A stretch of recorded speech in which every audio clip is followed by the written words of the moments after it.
August 10 பூம்புகாரில் மகளிர் மாநாடு. பெண் உரிமை போராளி மருத்துவர் ஐயா அழைக்கிறார். அனைவரும் வாரீர். ம.க. ஸ்டாலின் பாட்டாளி மக்கள் கட்சி தஞ்சை மாவட்ட செயலாளர். திருத்தணி அருகே மலை தேனீக்கள் கடித்து 100 நாள் பணியாளர்கள் 20 பேர் மருத்துவமனையில் அனுமதிக்கப்பட்டுள்ள சம்பவம் அதிர்ச்சியை ஏற்படுத்தியுள்ளது. தாழவேடு பகுதியில் மகாத்மா காந்தி தேசிய ஊரக வேலைவாய்ப்பு திட்டத்தில் 40க்கும் மேற்பட்ட பணியாளர்கள் கால்வாய் தூர்வாரும் பணியில் ஈடுபட்டுள்ளனர். அப்போது திடீரென அங்கிருந்த மலை தேனீக்கள் அவர்களை கடித்ததில் 20க்கும் மேற்பட்டோர் படுகாயமடைந்தனர். இதனையடுத்து அனைவரும் ஆம்புலன்ஸ் மூலம் அரசு மருத்துவமனைக்கு அழைத்து செல்லப்பட்டு தீவிர சிகிச்சை பிரிவில் அனுமதிக்கப்பட்டுள்ளனர்.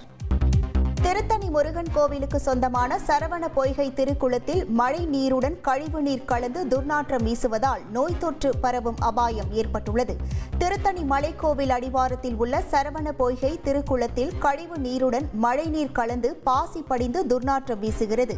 இதனால் ஆடி கிருத்திகையையொட்டி திருக்குளத்தில் குளிக்கும் பக்தர்களுக்கு நோய் தொற்று பரவும் அபாயம் உள்ளது. இதற்கு கோவில் நிர்வாகம் உரிய நடவடிக்கை எடுக்க வேண்டும் என பக்தர்கள் கோரிக்கை விடுத்துள்ளனர். ஆகஸ்ட் 10 பூம்புகாரில் மகளிர் மாநாடு. பெண் உரிமை போராளி மருத்துவர் ஐயா அழைக்கிறார். அனைவரும் வாரீர். ம.க. ஸ்டாலின் பாட்டாளி மக்கள் கட்சி தஞ்சை மாவட்ட செயலாளர்.